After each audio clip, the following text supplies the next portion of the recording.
I've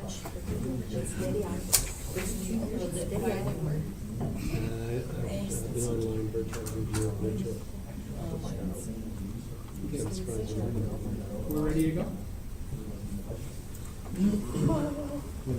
Good evening, everyone. Bonsoir tout le monde. We'll get this meeting started. Item 1, roll call. All members are present except for Conseiller Brisson. Understandably, he just got back from vacation last week, so he's in self-isolation for the next 2 weeks. I'll ask everyone to please stand for the prayer and the national anthem.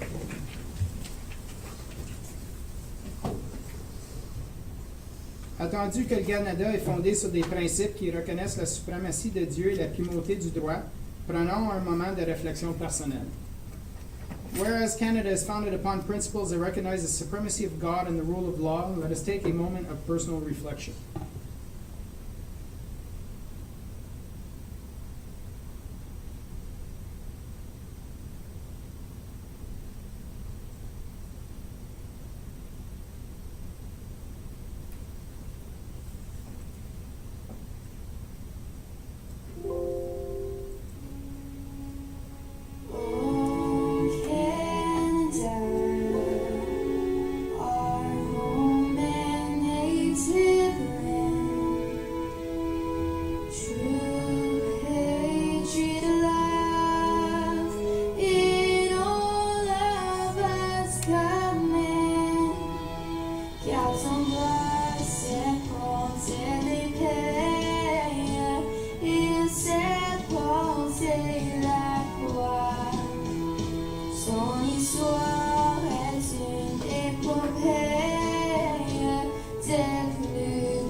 Merci tout le monde. Thank you very much. Additions, deletions, or amendments. First deletion is the presentation on behalf of Prescott Russell Community Services. They will not be here this evening, so we will remove that. Addition under 18A, Councillor Associate for Earth Hour. Any other additions for members of council? No? So we'll move on to item 5, adoption agenda. Motion to approve the agenda as amended. Mr. Mayor, the 2 bylaws. Oh, wait. Sorry, as part of the discussions for the COVID-19 public safety enforcement CAO verbal report, we will be receiving 2 bylaws. We'll be discussing 2 bylaws and hopefully approving those later on in the evening, but we'll go through that when we have the actual discussion. So a motion to approve the agenda as amended. I need a mover and a seconder. Moved by Conseiller Tarnowski, seconded by Conseiller Associé. All in favor? All opposed? Carried. Item 6, disclosure of pecuniary interest. Councillor Associé? Yeah, I don't have a pecuniary interest, but I just wanted to publicly state that South Nation is asking for support, and I do sit on 2 of their committees as a volunteer. Thank you. Thank you very much.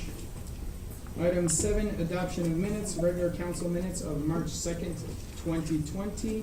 Motion to approve the following minutes as presented. Need a mover and a seconder. Moved by Councillor Tarnowski, seconded by Conseiller Larin. Questions? All those in favor? All those opposed? Carried. Item 8 was removed. Item 9 we have none. Item 10, consent items. Motion that all items listed under consent items be received as presented. A, minutes of the United Counties of Prescott Russell, January 29th, 2020. B, Paylist from February 2020. C, minutes of the Limoges Citizens Committee of February 11th, 2020. And D, proclamation as April 2nd, 2020 as World Autism Awareness Day. I need a mover and a seconder. Moved by Councillor Associé, seconded by Conseiller Larin. All those in favor? Those opposed? carried. Item 11, reports from departments and council committees. Update information on township preparedness for COVID-19, public safety enforcement, CAO verbal report. Unfortunately, we do not have our CAO here this evening.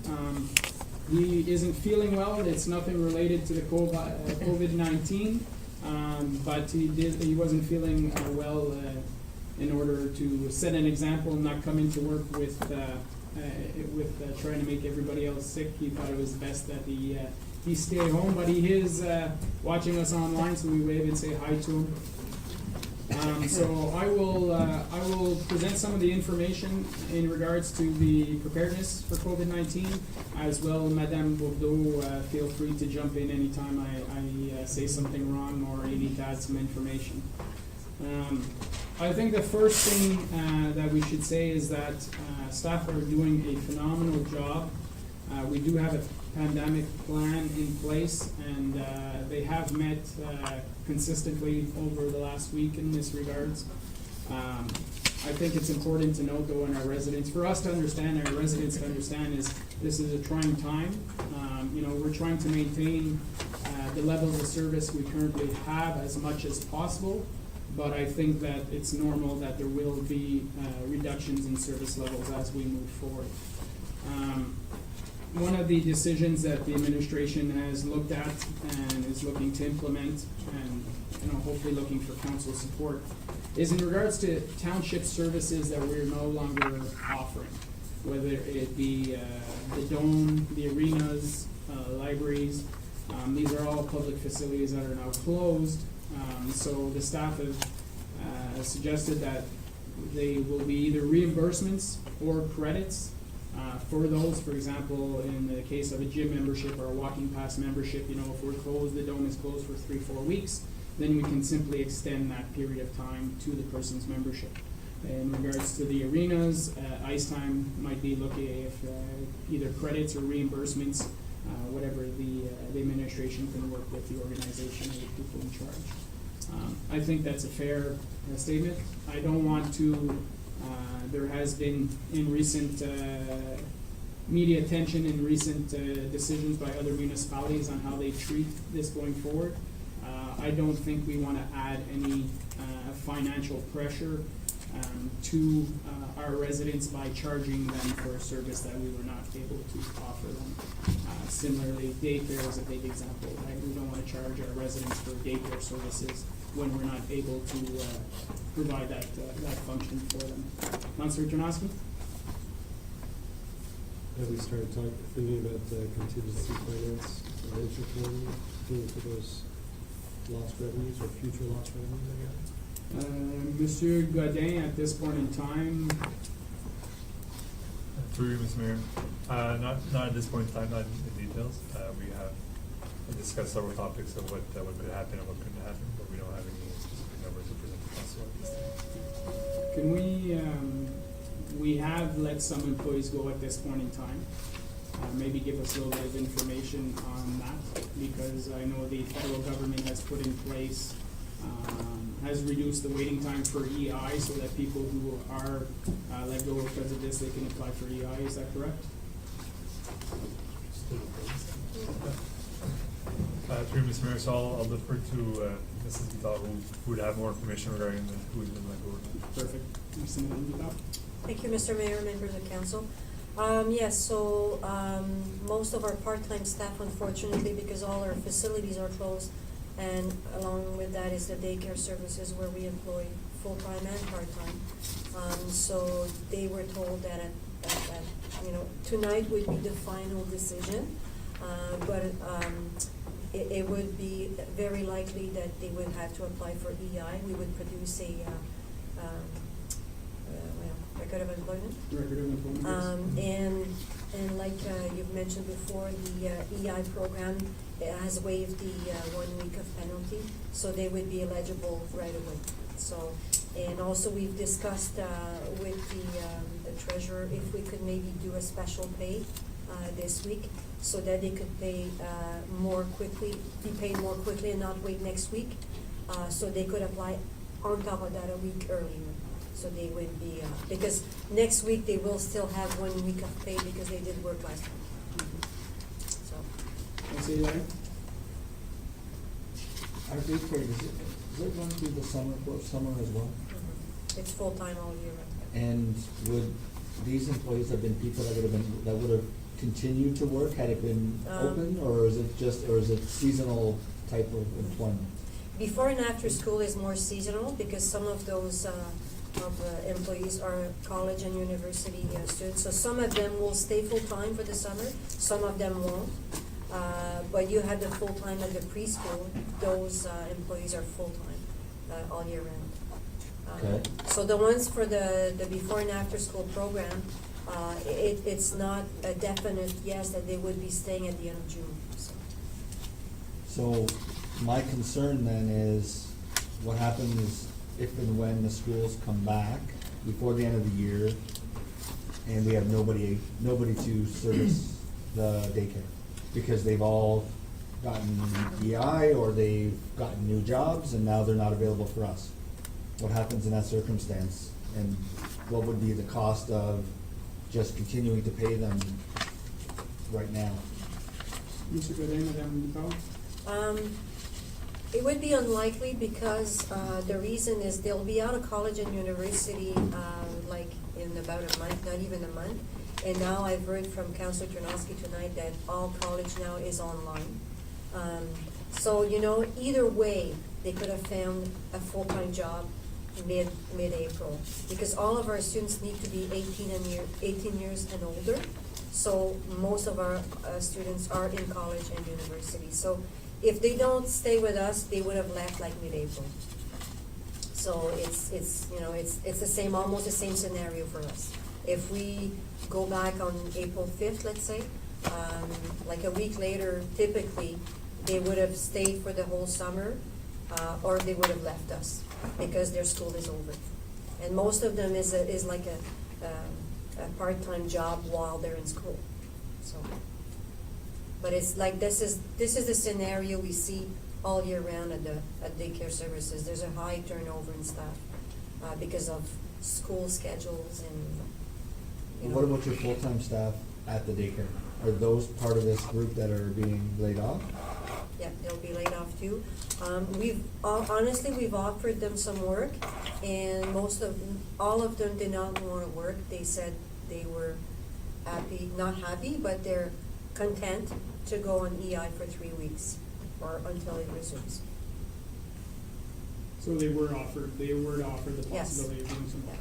So, because we could have found, maybe not all of them, but some of them, we could have found some work, maybe for a couple of weeks. Because right now it's 3 weeks. We go with the school, so basically it's 3 weeks. So if the school resumes on April 5th, we reopen both services. If the school stays closed, then it's another story. I think I heard earlier that one of the provinces already canceled elementary Alberta. school for the year. So So- we're hopeful that Ontario will not go there, but. I'm just concerned over Mhm.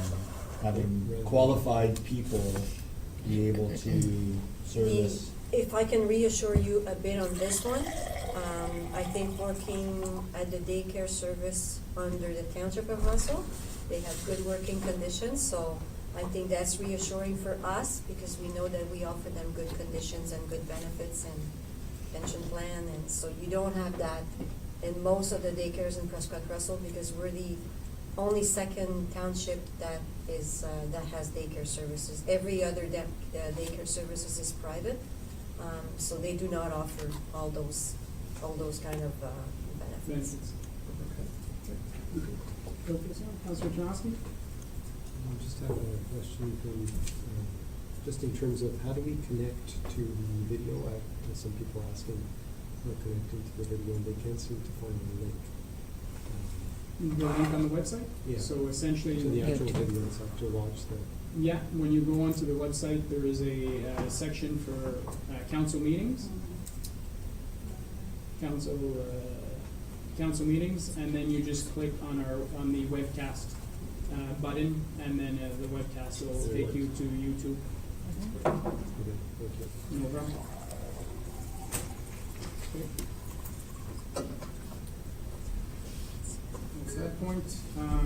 So just to reassure council, I think you've been seeing regular emails from our CAO in this regards. We've had, there's been 3 operational meetings. I've been part of 2 of them.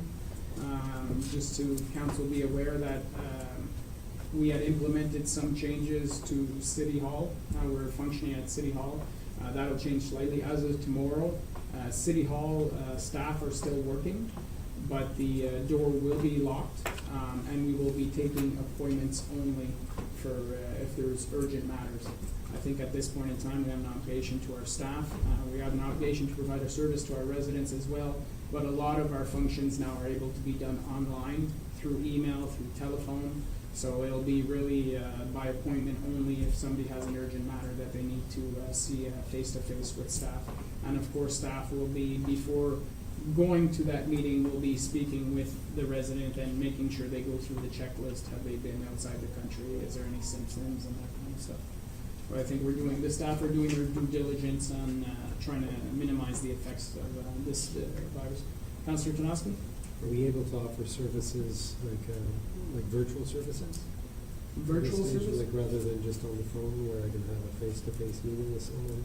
I think that if the resident inquires about that, I do believe we have technology that would be able to do that. I mean, FaceTime, we have an iPad that could be used for FaceTime if the resident's required as such. Skype is, it's just an app away, right? So that's a possibility if somebody really wants to see somebody face to face. I'm sure that could be arranged. Obviously, there's a lot of information that's circulating right now. We always rely on the appropriate resources. In our case, it's the Medical Director of Health for the area, Champlain, which is Eastern Ontario Health Unit, Dr. Paul. That's who we're in constant contact with him. We have, I believe, regular teleconferences with Dr. Paul, and they update us as to what is going on. So I think that's a good tool, and we continue to obviously we monitor all the outlets. Councillor Sosi? Is the dog park still open? The dog park? Madame Bourgeois? I saw people in there on the weekend. Yes, the dog park's still open. Okay, and we're planning to continue to keep it open, or? I think so. It's not an enclosed space, it's an open space. It's very easy for Okay. people to keep their distance.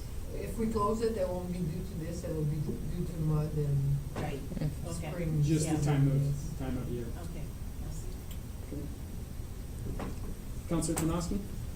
I don't know if this is appropriate, but do we have an update or any information pertaining to our emergency services, like ambulance services, what the demand's been like? Has it been spiking, or should we have any concerns about our ability to offer that service?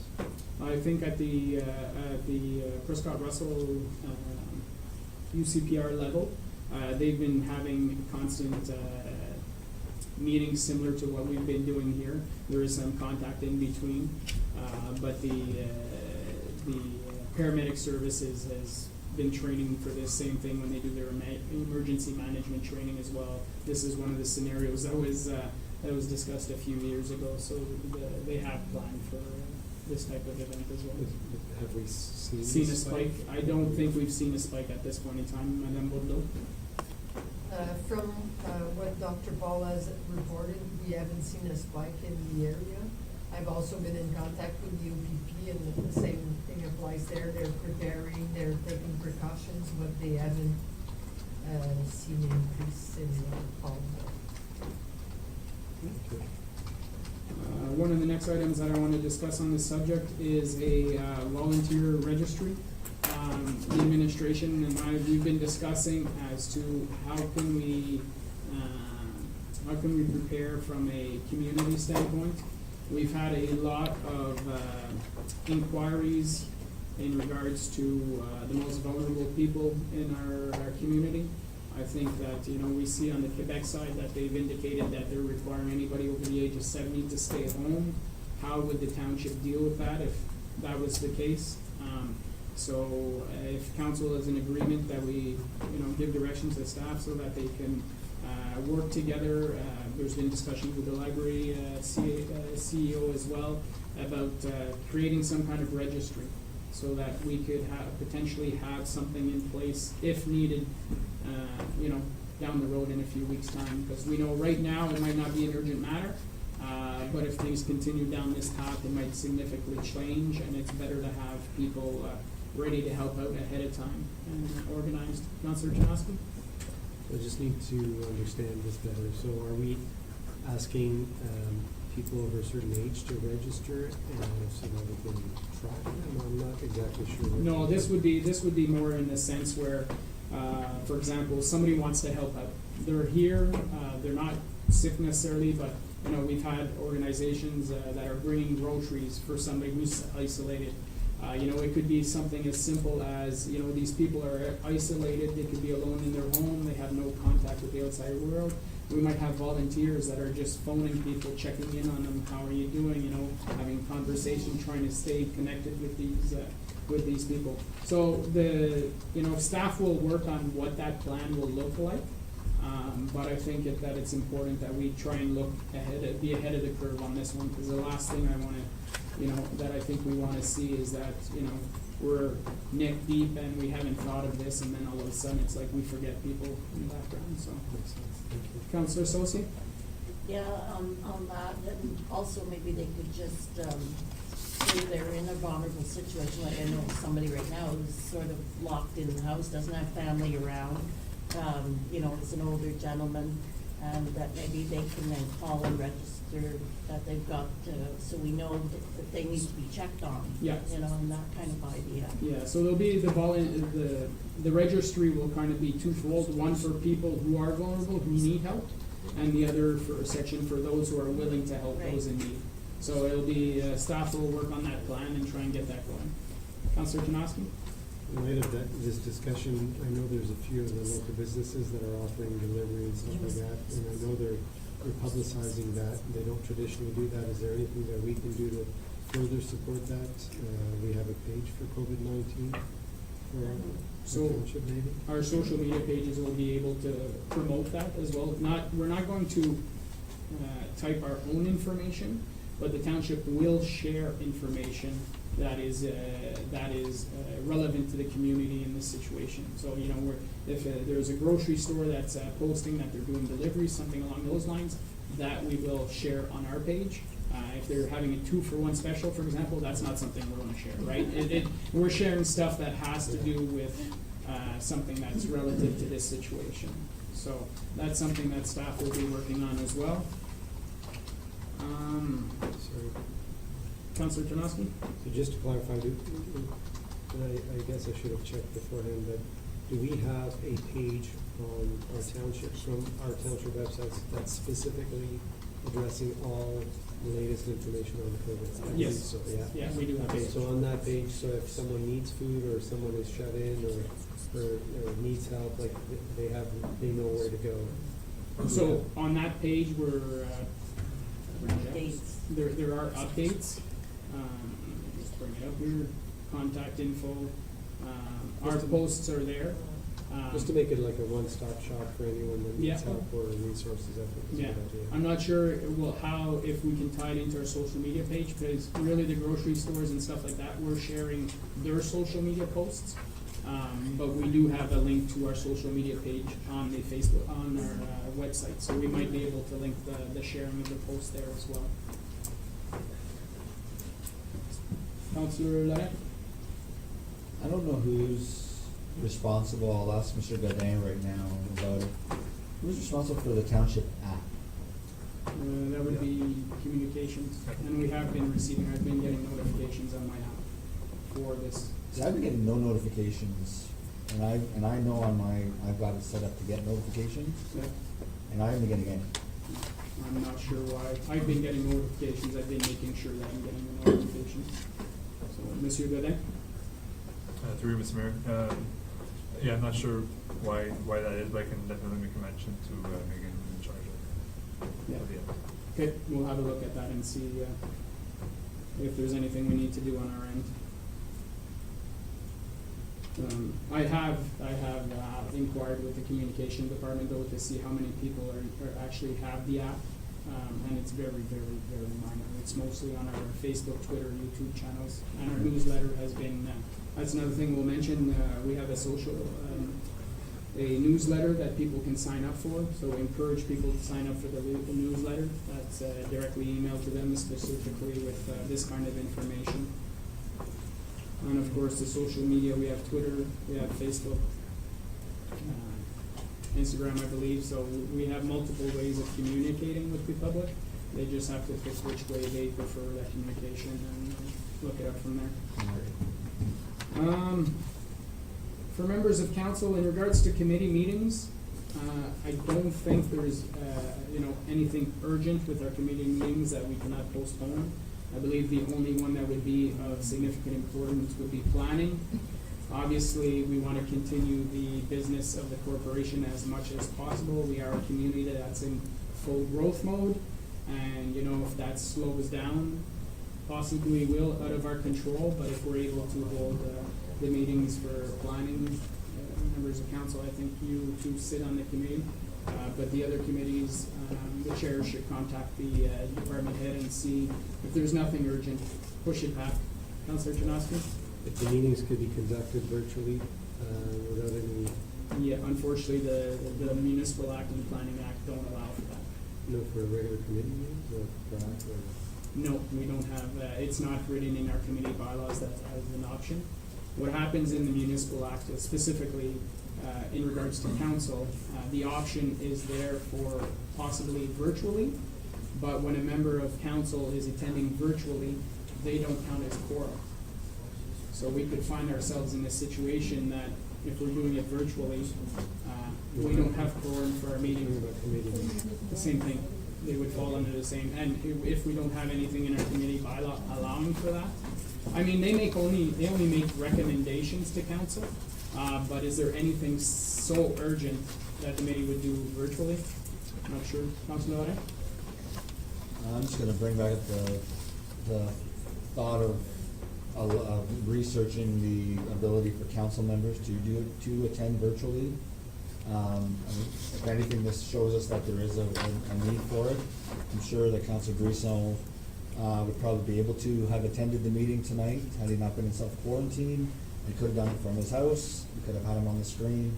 So I think we should really examine this. I don't know what we need to do to bring that to the forefront. Well, we've given direction to the staff in the past to look at it. Obviously, with this in mind as well, we have been researching it.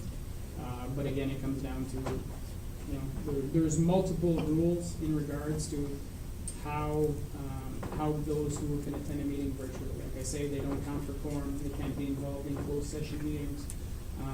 Depending how it is, quorum, well, for example, somebody's on the line and the line gets cut.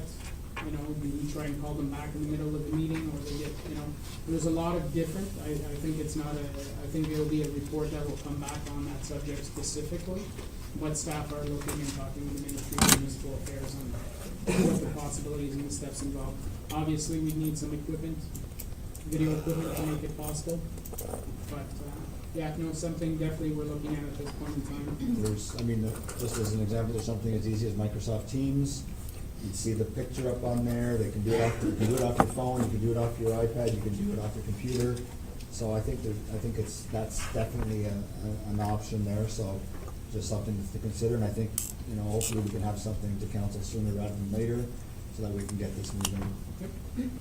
And I agree, there should be rules around it, and I believe that it should never be used just as a way not to come to council meetings, but more as a way in certain circumstances like this, or circumstances of travel or whatever, that somebody's not able to meet, but they are able to attend virtually. So.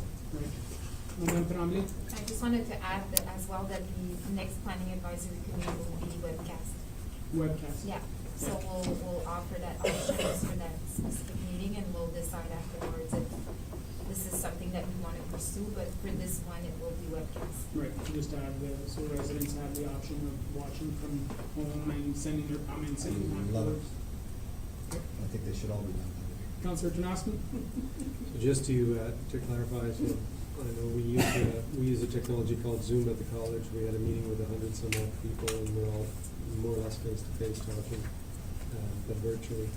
On the flip side of that too is that this is to be expected here in 2-3 months. And so I would rather see that sooner than later recommendations, at least a temporary one if this continues, because it's not a 2-week thing from my understanding. Right. Perfect. Again, we're hoping that municipal affairs will put something in the statute to allow some changes. Because I mentioned, we're a council of 5. As soon as 3 people aren't able to be here, that creates a significant problem for us. And that's actually 2 of the 2 bylaws that are presented are specifically to address that. The first one we'll discuss, you have the bylaw in front of you, is a bylaw to appoint a second deputy clerk. In discussion with Madame Sylvie Leclair, the CAO of Ministry Affairs, we're allowed to appoint a second deputy clerk.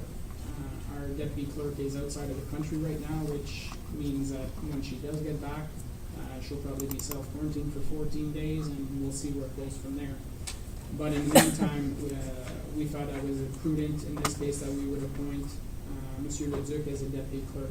That way, if ever Madame Camille Laflamme was not available, council would have already passed a bylaw, and it gives us some continuity. So if Madame Camille wasn't available, Monsieur Leduc would have all the powers of the clerk. We could pass a bylaw to appoint somebody else if need be, making sure there's always a buffer zone so that we can, because if we don't have a clerk, we don't have the ability to hold a meeting. So I'll just read that so everybody's aware. Whereas Section 228 of the Municipal Act, SO 2001, Chapter 25, as amended, provides for the appointment of deputy clerks who shall have all the powers and duties of the clerk under this act and any other act. And whereas the Council of the Corporation and Township of Russell considers it to be in the best interest of the township to appoint a second deputy clerk at this time, due to the all the unknown or unexpected circumstances that might happen with respect to the COVID-19 virus. And now, therefore, be resolved that Council of the Corporation of the Township of Russell enacts as follows. 1, that Jean Leduc be and is hereby appointed Deputy Clerk for the Corporation of the Township of Russell in the case that neither the clerk nor the present Deputy Clerk are available to do the clerk's duties. 2, that this bylaw remains in force for the period for which the incumbent will be at the employment of the Corporation of the Township of Russell or until it's repealed by Council. And 3, that this bylaw shall come into force and take effect upon final reading thereof. So we will do this under the bylaw section later on. Is there any questions on that bylaw whatsoever? No? The second one is in regards to the delegation of powers. So I'll read it out and then we can discuss it if need be.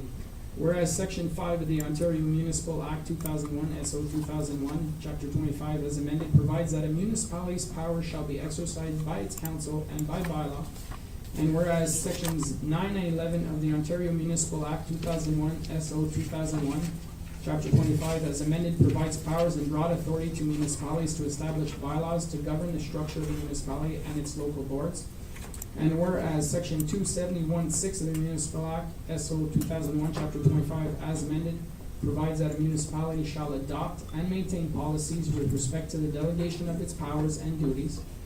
And whereas Section 51.24 of the Planning Act, RSO 1990, CP 13, as amended, provides that if authority is delegated to a council under subsection 2, the council may in turn, by bylaw, delegate all or any part of the authority to a committee of council or to an appointed officer identified in the bylaw by name or position occupied. And whereas the chief administrative officer already has been delegated the authority to hire or remove any employee except officers and department heads of the township from to employment with the Township of Russell. And now therefore be it resolved that Council of the Corporation and Township of Russell enacts as follows. That in extraordinary circumstances when quorum of council is not achievable, that the chief administrative officer shall be the financial signing authority for expenditures outside of the current budget exceeding $50,000 and or for the disposition of any real or personal property of the municipality which has a value exceeding $50,000 at the time of disposal in the above mentioned situation. 2, that the chief administrative officer shall be the authority to hire or remove any officer or department head from to employment with the Township of Russell pursuant to the following protocols in the above mentioned situations. A, prior to making a decision, the matter will be discussed with the sitting council.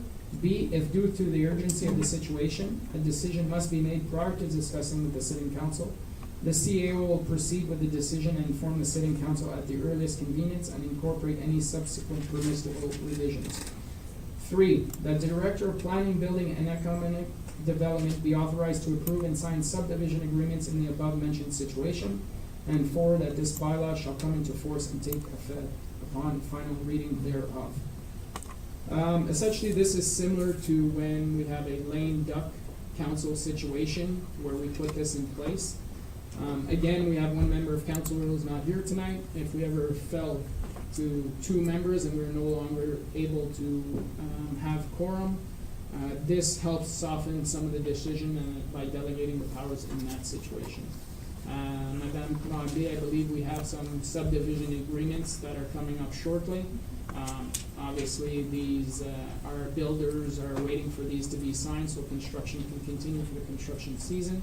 So that is why we're looking at giving this authority if council is unable to hold a meeting. Councillor Janoski. So a couple of points I have. So first of all, under number 2, and prior to subsection A, it says in the above-mentioned situations. Do you mean the A and B situations? I'm not sure what you mean by above-mentioned situations. This is the line that says in extraordinary circumstances when quorum of council is not achievable. Okay, that's the mentioned situation. Yes. Okay, is there a way to include for both of these exceptions that this would happen if we miss, say, 2 meetings in a row, that we can't do this? I'm just a little uncomfortable, maybe that's just my lack of experience, but a little uncomfortable that we right away would enact these powers, if in one meeting we don't have quorum. So I would see the value in doing that if with a period of a month we can't do that, because if there's 2 meetings where we don't have quorum, right away in 1 month. Well, I think the reality is that if we were missing a meeting, we would be trying to set up a special meeting. So we would be trying as soon as possible to get that meeting. But again, if we have a situation where something has to be signed for construction purposes to move forward with the subdivision, something extraordinary is happening and the CAO needs to move forward. This is similar to when we go into a lame duck situation, when members of council are not coming back. And, we have months and months that it could be the first meeting, it could be the last meeting. We could incorporate something at that, if you want to make that suggestion, we could incorporate it when we vote on this bylaw. Just make an amendment if you wish. But I think, as I mentioned, this is an extraordinary circumstances. And I mean, let's be fair. The administration's not going to say, "Oh, council didn't meet, and I have the authority to sign off on something." We're not going to sign off on something knowing full well that chances are council would not be approving this in the first place, right? They have discretion, but they still have to report back to us whenever we get back to the table, if ever we find ourselves in that situation. But you can definitely make that amendment when we bring up this bylaw if you wish. Any other questions? Councillor Leclair? I'll share my comments, although I agree with you that I don't think this would be abused. It does leave open the ability to abuse. And I'm not comfortable as well with some of the wording here. I think extraordinary circumstances needs to be defined. And what is an extraordinary circumstance? Council has been unable to meet at its regular scheduled meeting, and the fact that we've attempted 3 other dates for special meetings where council is not able to attend. Then under those circumstances, we enact something like this. I think just leaving over extraordinary circumstances, to me, doesn't, leaves it open to interpretation, and to me, I think it needs to be black and white. Okay. I have no problem rewording this, but I would suggest that we approve this, whatever the wording is, that it gets done tonight, because the reality is, we might find ourselves in a situation in 2-3 weeks' time when we're unable to have another meeting because we won't have quorum at that point in time. So, that's my suggestion. But we can definitely make changes, think about it, and when we get to the bylaw section, we'll make an amendment if need be.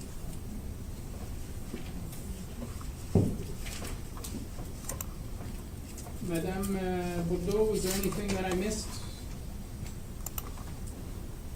No, I think you covered pretty much everything. I just want to put the emphasis that we do have a emergency plan and a pandemic plan, and we do have business continuity, and we're applying all everybody's informed, everybody's trained on it, all the department heads are working at it, so we're crossing our fingers that things go smoothly and that not too many people get sick from this disease. Councilor Larry? Is it fair to say that if we get any requests or any emails regarding the perceived lack of healthcare or facilities or testing, that all gets referred to the Eastern Ontario Health Unit? Like who would we refer people to? All the communiques and all the information comes from the Eastern Ontario Health Unit, and that's, we don't give out anything but that the information they provide us. They're the lead in this file, and all the communication goes through them. So we just give out what information they give us. So we deal with municipal services relating to municipal services, but anything else medical related should be contacting either Telehealth Ontario or the Eastern Ontario. I got email from a resident yesterday who said they've been in contact with Telehealth, they've been in contact with Eastern Ontario Health Unit, and they're sick and need to be tested, and they're complaining and copying me on their email. So I don't know what I'm supposed to tell this person or reply to this person. Unfortunately, Ontario Health is outside our jurisdiction. I would refer them that they speak with their member of provincial parliament. Maybe they have access to more information, but it's not a municipal matter in this case. So as much as we want to help everybody, I don't think we want to go start playing in other people's sandboxes when, that's not our area of expertise. They have said that they will open testing centers. They're supposed to open 4 or 5 in the area of SDNG and Prescott Russell. So hopefully it's done Sooner than later. Okay. Parfait. D'autres informations, Madame Bourdeau? non, c'est pour l'instant. Merci beaucoup. Well, like I mentioned at the beginning, there's going to be service disruptions as we move forward. This is only the beginning. I think this isn't a blizzard that we see evaporate in a few days. This is the beginning of winter, and this is going to be a long, drawn-out process. So, as a community, we're always strong. We always have our backs, each other's backs. So I think we have to keep doing that. And if we need anything, then we reach out. Communication is key in this circumstance. So. Move on. Next item, item B, zoning bylaw amendment report PD 07-2020. Questions, comments, members of council? Anything to add from the administration? Madame Tremblay, we're good? Not, we'll move on to the next item. Item C, zoning bylaw amendment report PD 12-2020 for Monsieur Guillaume Pasquier for la Coop Agricole d'Amber. Questions, comments, members of council? Councilor Saucier. Yeah, can you explain to me what this greenhouse accessory is? Like, one in the one verbiage it comes as a shipping container, and then it sounds like something a little nicer. So I'm not sure what it is. Madame Tremblay. And it's going to be, from what I could see in the map, closer to the co-op. Correct? Next independent grocer? Yeah. Yeah. Madame Tremblay. So through Mr. Mayor, it's a shipping container, but it's gonna be transformed as a greenhouse, so they wanna grow their own vegetable. So they're gonna grow their vegetable into that greenhouse and then sell it into the store. So where the location right now is proposed is on the east side of the existing independent where the parking is, just close to the Rona. Right. So, the zoning amendment is that right now it doesn't allow in the commercial greenhouse on his own. So the zoning amendment is to allow the greenhouse to be part of the permitted uses in the zone. Okay. See. Perfect, other questions? No? Move on to item D. Zoning bylaw amendment report PD 13/2020, submitted by Sebastien Prou for 400 Commerce Street in Bars. Questions, comments, members of council? Anything to add from the administration? No? Move on. Item E, water and sewer allocation report PD 17/2020, property owned by Mario Laroche and known as 568 Limoges Road in Limoges. Questions, comments, members of council? Conseiller Lorrain. So my question is this the nation water and sewer, or is this our water and sewer? Madame Tremblay? It's ours. It's And now ours. it's theirs, but It's- it's on our side, right? So we have the Yeah. allocations from their system. Yeah. Right. So that's part of the total allocation that we were granted from Limoges. Okay, so I guess my question is, and maybe I'm not seeing it somewhere, but is that where it shows in here the amounts that are remaining in the report itself for Limoges? Water and sewer? Yeah. So the table, just through Mr. Mayor, Mr. Vincent sent me an email saying that the totals were not right in the chart that was attached to the report. So this chart, was it sent today, Joanne? I didn't have time to. Okay, so the chart was revised, and the total in Limoges is now 52. 52 water units? Sorry, it's, so we had 122 available, and we gave 12 away at, in cost project. Right? Right. So now we're giving away, those 0.95. Okay. So still over 100 units. Yeah. So the chart that was attached to the report is not valid, Yes. So we have about 109, approximately. that's water Yeah, and sewer. and sewer. Yeah. Are they're equal amounts? We had some left of the sewer, but the amounts that were given by Limoges are the same. They ended up equaling Yeah. out when they gave us the units. Exactly. So I'm gonna ask this question now, and I don't know if it's in the next report anyway, but for the Emblem and Russell water and sewer allocations, do we have a list of how much water and sewer we have left as we're giving them out? Yeah. Is it included in that report? There's supposed to be a chart attached to the report every time, so I don't know if it was attached. Yes, it is. Perfect. Yeah. So to the other report, there's another chart. Thousands and thousands and thousands available. But at some point, there's not gonna be thousands and thousands, and it's good for us not to do some of that, right? Right. Okay, any other questions, item E? So if members of council wanted, we could send that chart maybe tomorrow, like Yeah, the just updated email chart? the updated Perfect. chart, yeah. Item F, water and sewer allocation report PD 2020 in regards to the 40 La Pointe Boulevard in Emblem and 405 Bruges Street in Emblem. Questions, comments, members of council? Anything to add from the administration? No? Item G, removal of part lot control report PD 25/2020, property owned by Habitation Leclair. Questions, comments, members of council? Anything to add from the administration? No? Move on to the next item. Item H, removal of part lot control report PD 26/2020, property owned by Venom Construction Inc., care of Benoit Deforge. Questions, comments, members of council? Anything to add from the administration? No? Move on to the next item. Item I, removal of part lot control report PD 27/2020, property owned by Venom Construction Inc., care of Benoit Deforge. Questions, comments, members of council? Anything to add from the administration? No? Move on to item J, Finance Department Semi-Annual Activity Report, Report FS 02/2020. Questions, comments, members of council? No? Monsieur Godin, dans ta salade un petit peu? Merci, M. le maire. C'est ça, donc, je veux dire, pour notre rapport de février, toujours un petit peu plus léger que l'autre, parce que Les derniers mois ont été beaucoup focusés sur le budget puis ensuite la fin d'année. But that being said, I'm really pleased with the team's work.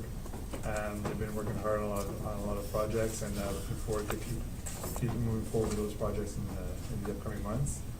And I guess the same comments can be said for item M when we speak about the asset management report. And I can extend those comments as well to the asset management committee, which is comprised of team members from other departments as well, which have been working hard this year, and happy with the direction we're going. Thank you very much, Monsieur Godin. Move on to the next item. Council, Conseiller Larin. Does communications fall under you, Richard? Through Mr. Mayor, so no communications falls directly under the CEO. Directly under CEO, Yeah. okay. And, Move on to the next item. Item K, statements on remuneration expenses paid in 2019, report FS 03-2020. Questions, comments, members of council? Anything to add from the administration? No. No? We'll move on. Item L, indexation of the development charges rate, report FS 04-2020. Questions, comments, members of council? This is, Monsieur Godin, this is the new formula we put in place twice a year, correct? That's correct, Mr. Mayor. So we index twice a year to soften the blow for the indexation. So for this semester, it's basically 1.1% decrease. Merci beaucoup. Move on to the next item. Item M, asset management semi-annual activity report, report AM 01-2020. Questions, comments, members of council? Anything to add, Monsieur Godin? Merci, M. Maire. Donc, juste comme que j'ai dit plus tôt, mais peut-être ajouter pour l'équipe à M. Bourgon, puis avant Victor, que leur input dans le comité progressif, puis que j'apprécie ça. Okay, parfait, merci beaucoup. Item N, sign bylaw amendment, report PIC 06-2020 relating to pool signs. Questions, comments, members of council? Councilor Larin and then Councilor Janoski. so is this just cleanup of what, we were going through it and all of a sudden something came up? Like, how did we find this? Madame Tremblay? So we received an application for a sign permit, and it's for Kenworth in the 417 Industrial Park. And based on the wording of the bylaw, they needed the sign to be designed by an engineer and architect, but the code doesn't require the same, so it's just, Matching the suit. yeah, so basically we're removing out of this language out of the sign bylaw, so it could reflect better what the code is requiring. So basically, the sign that they're proposing doesn't need to be designed by an engineer and architect.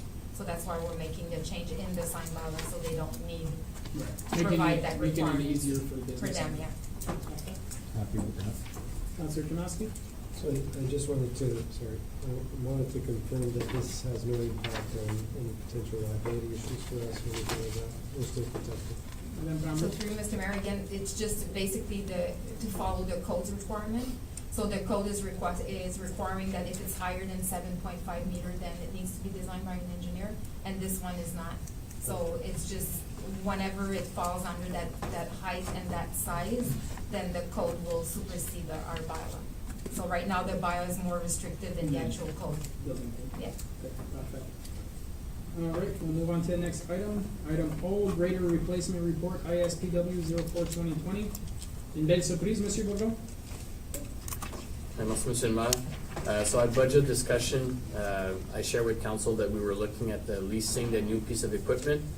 But it turns out with all actually the two pricing that we received for leasing, it's actually cheaper for the municipality to move forward with the purchase of a piece of equipment that will last another 20 years.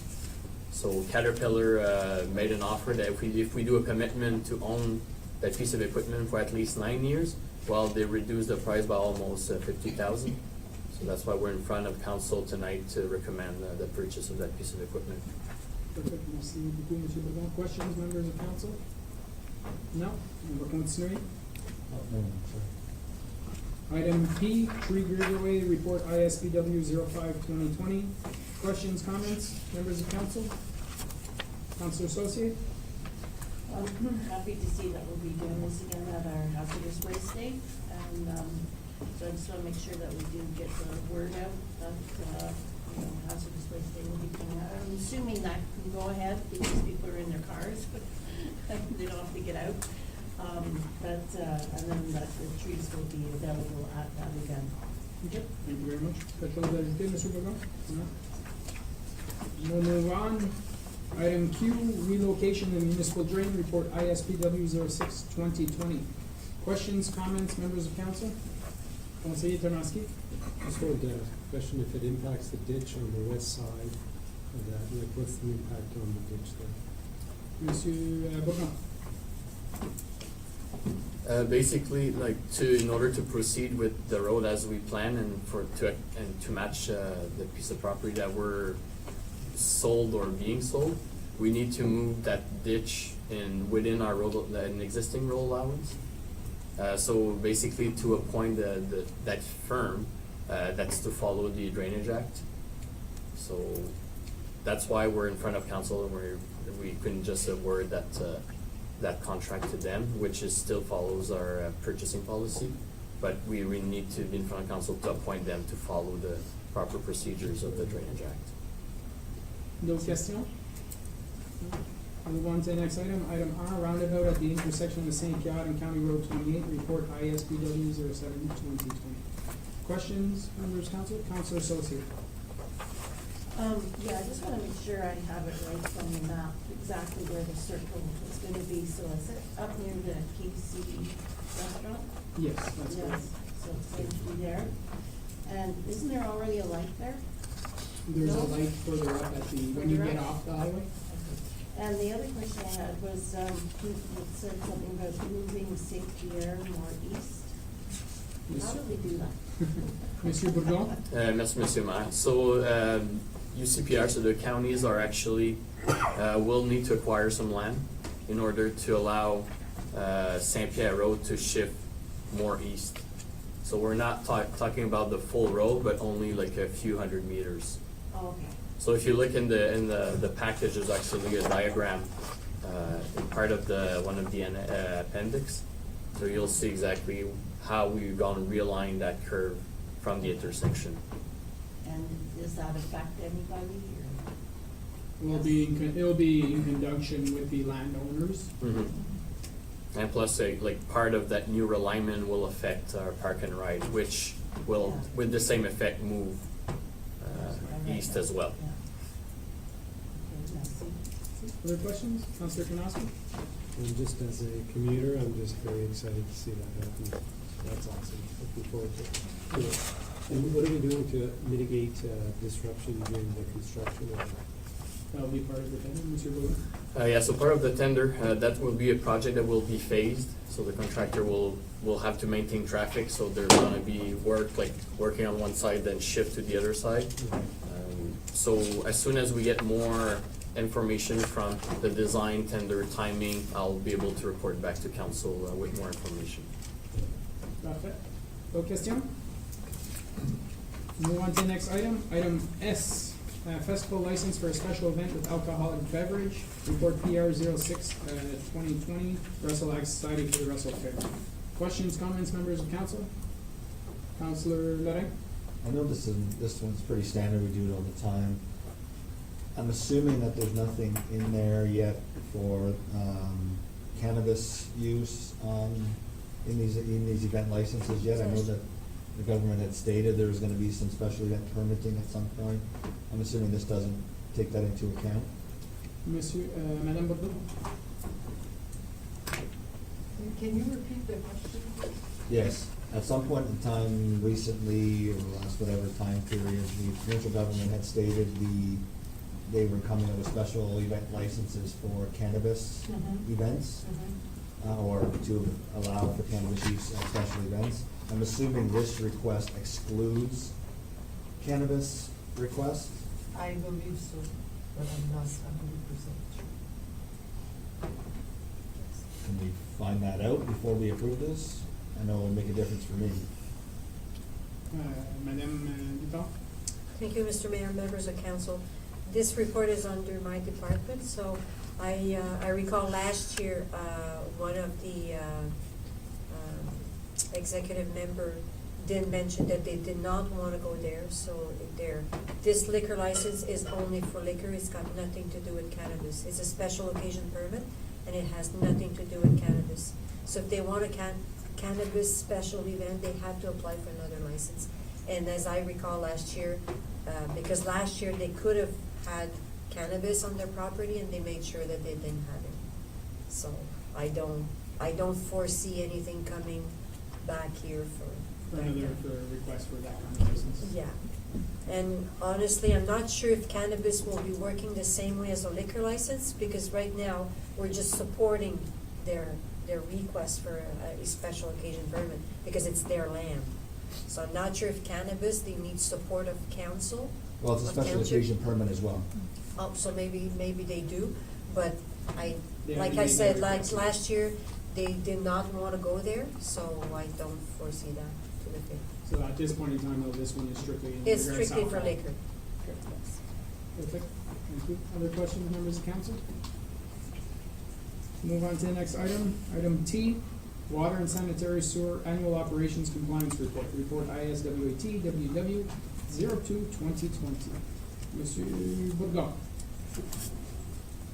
Mr. Samad, so this is a report that comes in front of council annually from all our activities from the last year. To come back to Councillor Lorraine's point about the allocation units, our information was made available only Friday, so we will be adjusting the tables coming in front of council for the next report this year, since the amount of allocation does vary from year to year, depending what's the average the last 3 years and what type of weather that impacts our capacity. So it will be reflected from our new numbers that we receive. Perfect. Merci beaucoup, Monsieur Bourgon. Question? Councillor Canasco? I just wanted to congratulate you as it was a very detailed report. It's great to see all this information, and it's really eye-opening to see how much water goes through and goes out the other side. It's very interesting. Thank you. Thank you very much. Councillor Associate? I was just wondering why there was less testing done in Marionville. The numbers of tests. That was on page 32. Monsieur Bourgon? I think it was, okay?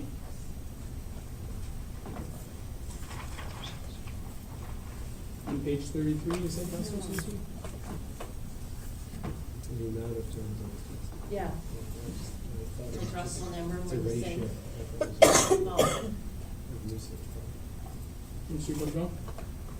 To get the exact answer to Councillor Sosi, I would need to ask the team just to make sure that I do transmit the right information for. So you can just send us an email Yeah. to answer that question. and the sodium levels are all good, like, because I just thinking about people with high blood pressure. Yeah, and that's part of the regulation, so if we do exceed a certain amount, we need to, so that's considered an adverse, so we need to advise the public, and we do send letters to we do have a list of special users, if I can say, that requires a type of a notice. And then one other question, it said that alum was injected to aid phosphorus. So, were we not too high in alum last year? I was just curious, that was a recollection I had. Monsieur Bourgon? It's actually the ammonia that we Oh, did the have ammonia a were high. like higher level than usual. Oh, yeah. That's what, and we did that study last year in that regard. Okay. Merci. No question? No? Next item, item U, Community Grants Report PR 07-2020. I'll ask that we separate this item simply because I had a discussion with members of the King Club today, and they're postponing the event. So we can just remove that item 3 out of the request completely. That was for the ABBA. Okay. ABBA Story fundraiser. So they can, they'll be changing their plans and coming back to council at a later date through the administration for the request. Councilor Knosky? So that's fair that we can move that along, but perhaps we can just quickly chat about the impact. So this request for a grant, along with the gains that are coming up, like kind of put a heavy tax on our, not tax, a heavy demand on our community grants. And so we would have been in a position to probably refuse them if we looked at the way our budgeting system works. So I was wondering if this is maybe a good opportunity to maybe ask staff to see if there's a way that we can account for those in-kind donations, perhaps a different way when they're not in use, like the value of that space when it's not in demand versus the value of that space when we're turning away business. So when we rent the hall and we're getting revenues for it versus when there is no demand for the hall. I just feel like on a logical, there must be a better way, or possibly a different way to account for that when the hall is not in demand, the value of the hall when it's not in demand versus when it's in demand, so that we can kind of expand the amount of opportunities that we can support our community with this space. Do you have a good idea, Mr. Godin, what he's getting at? Find us a way. Through Mr. Mayor, so yes, I understand your comment. Not sure yet how to figure that out, but we can have a look for sure. So perhaps what we can do is the administration can bring back a report in the future to see from an accounting perspective what possibilities we can look at in regards to our grants program. Because we've had this discussion numerous times over the years where, you know, how we're allocating, you know, we're giving a value, taking away from the grants program, but if we weren't doing that, the event might not even be going ahead, so. Want to say that, eh? Yeah, it's an odd situation, right? Where the reason why it's in community, the in-kinds are in the community grants are to ensure that that there's revenue that goes back into those departments. Prior to that, we weren't doing in-kind. It was all through community grants, but it was dollar value associated with it. I mean, the facilities are there.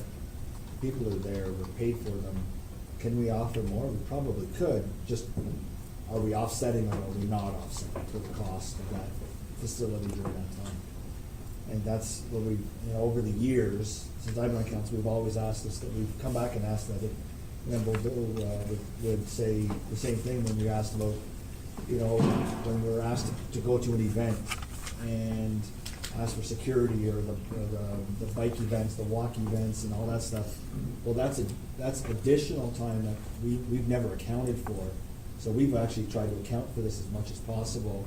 So now if we start to not account for it in that way, what is that gonna look like? So I think we have to think of it totally differently.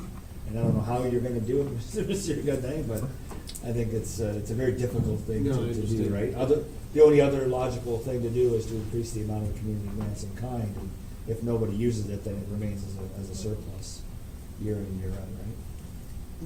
Councilor Knosky? So the only, so I understand the accounting principles around it, and so my only kind of possible way that I saw it as possible is that the value of when it's in demand versus when it's not in demand. A little bit like what we do with our rinks when they're in peak period versus non-peak. So if we reduce the value of those rentals somehow because they're booking them, I don't know. I'll leave it up to your creativity. Mr. Godin, anything to add? You'll have a look at it. Yeah. Okay, got that? We'll come up with something. Creative account. Move on to the next item, item V. Clerk Department Semi-Annual Activity Report, Report CL02-2020. Questions, comments, members of council? Madame Camille-Laflamme, anything to add? No, everything is in the report unless council has questions I can answer. Parfait. Évidemment, le département est tout le temps occupé. Oui. Always. Keeps you hopping. We'll move on to the next item. W, 2020 Annual Walk the Street Tonight, Women Without Fear, Report CL03-2020. Questions, comments, members of council? Councilor Sosi? Yeah, I saw that I would like to attend the event, but I also see that there's gonna be a number of meetings. And I'm also preparing at that time for the 40th anniversary of the Terry Fox Run, which is gonna be Sunday, September 20th. And this is on the Wednesday, the 16th, ahead of time. So, I mean, I'd be willing to participate in the event, and but I just cannot go to a lot of meetings at that time. Okay. So I just like to mention that. Conseiller Larrey? Councillor Knosky? I just wanted to clarify under, in the information on that, under financial implications, it refers to 2012. Is that accurate? I don't know if it's a typo or not. Yes, that is accurate. That is accurate? Okay, just so we know that. This was the last time we were involved in this walk. Okay, thank you. Changes, it goes throughout Prescott Russell, and it changes the municipality every year. Conseiller Larrey? Yeah, so two quick things. The first one is, under item 1, what does that mean? Like, does it mean that we are committing ourselves to all of us be at this event? Is that what we mean by council accepts to participate? I think Or council accepts the Ex- municipality to participate, that the municipality accepts that it's held in our municipality, that's as part of our participation. Madam Kamini, Yes, that's correct. There will be in Limoges, so it's going to be shared. shared by the two. That's why they're asking. Centre Nova Colac had sent information to the nation, and we didn't receive it before just the day of the council meeting. And that's why they went ahead and they prepared a resolution that they would host it, and if we would share with them to the two municipalities together. So that's what it is. Usually it would be like either only Hamburg and either Oxbury, but this time it would be Nation and Russell Township together. Okay, and then under number 4, where it talks about cost, and I think in the report it discussed cost in a certain dollar range from previously. I have a hard time not setting a limit here, because I have no idea what amount that we're talking about, and all of a sudden we could see costs skyrocket for some reason. I would ask that we set a limit here. Okay. So yeah, definitely we can amend that to add to the end, expenses in the operational to a limit of whatever we decide. So we'll separate this item as well, Madam Kamini, that one. Mhm. In regards to item 2, that council assigns someone as a council representative to attend the event. I'm planning to attend the event. I'm not necessarily sure, similar to Councilor Associate, if I can make all the meetings. We know that we're appointing the clerk, Madame Camille Laflamme, to be the municipal representative on the organization committee. So perhaps we could just scratch that item out. Members of council are more than willing to attend, and Madame Camille Laflamme. Well, all it's saying though is, as the council representative to attend the event, it doesn't say to be on as part of the meeting, does it? As part of the organizing committee? Mr. Mayor, that's why I put it in 2 lines, because they were asking in one place for a counselor or a clerk, and in another sheet, they were asking for both.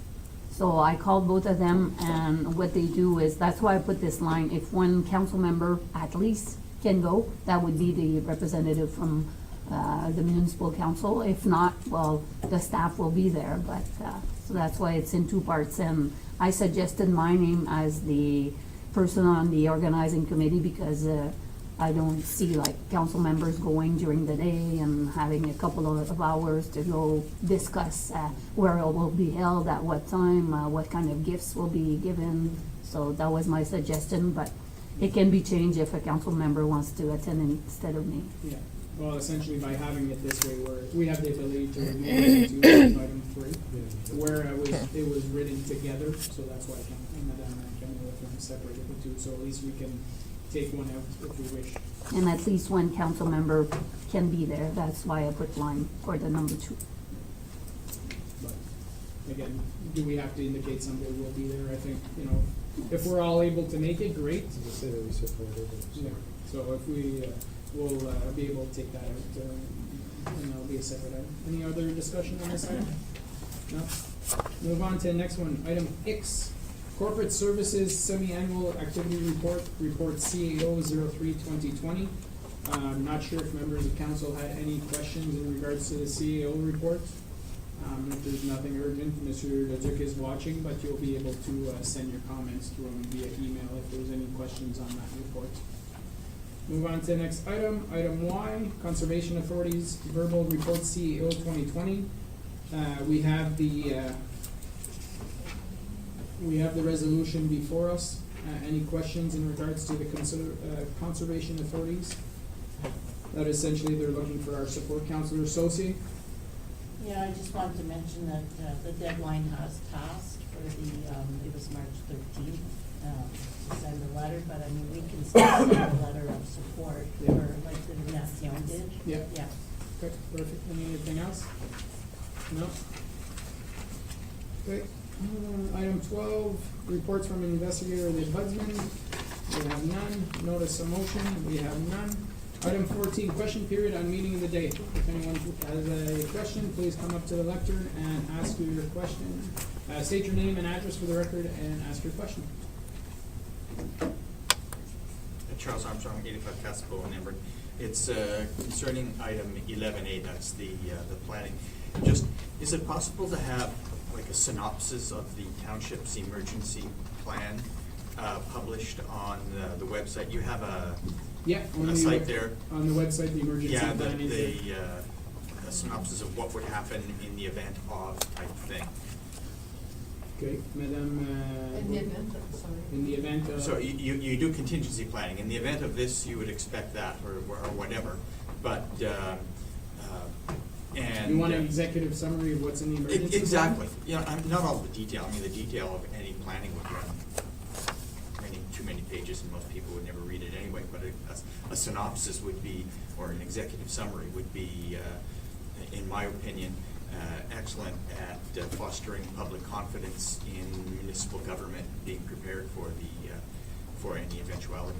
Yeah, that's something we can look at. We'll discuss at our next operational meeting, Madam Boudreau, see what we can work on that. That's it. Thanks. Thank you. Item 15, resolutions. Motion that council approve all recommendations listed on the agenda under item 11, reports from departments and council committees. Need a mover and a seconder to put it on the table. Moved by Conseiller Lorrain, seconded by Councillor Chernowski. And we're removing which sections, Madame Camille Laflamme? 11U for the community grants and 11W for the walk. Okay, so I need a mover and a seconder to remove item U and W. Councillor Saucier, Councillor Chernowski. All those in favor to separate those two items? Carried. So we'll vote on everything except items U and W. All those in favor? All those opposed? Carried. So we'll go with item U. We need a mover and a seconder to put it on the table. Moved by Conseiller Lorrain, seconded by Councillor Saucier. This one was just to remove item 3 altogether for the King Club ABBA Story fundraiser. So I just need a mover and a seconder to remove item 3. Remove Monsieur Lorrain and seconded by Councillor Saucier. All in favor of removing item 3? All opposed? Carried. So now we're passing without item 3. Madame I Camille didn't Laflamme? get a mover and seconder for the main motion. Oh, it's Madame Councillor Saucier. Sur- Et là, je Des éducatrices. Parce que, tu sais, eux autres, avant, ils savaient, les éducatrices, ils mangeaient le dîner, il y avait des enfants, c'était payé. Ils n'ont pas d'affaire à manger ça. Mais c'est ça, mais elle voulait se continuer à faire. Ah, non, non. Ouais, Moi, je suis comme ça. En tout cas, je sais que mais c'était supposé être approuvé ce soir, mais il a fait un Ben, c'est comme il y a 2 ans, quand ça sortit, il faisait 1 million de Ils ont fait augmenter leur. Ah, mais attends, parler, c'est tellement bien géré. Pierre, il m'appelle, puis il me dit, c'est tellement bien géré, je ne comprends pas ce que vous autres faites de mieux. Alors, on va bien dire dans les rêves, là.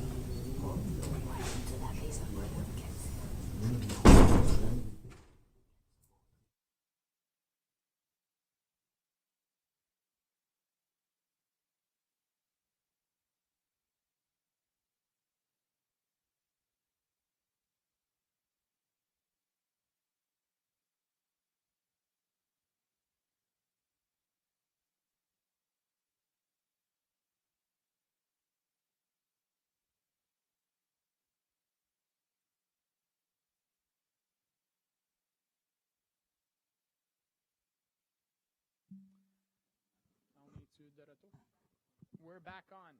Perfect. All right, so now we are into the bylaw section.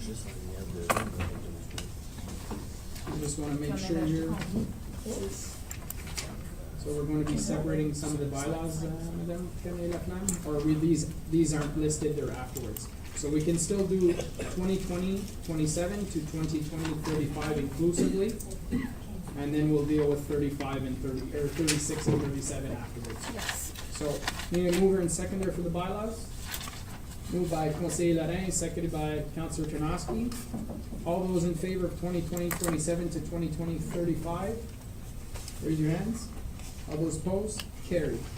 So now we'll deal with the bylaw 2020-36.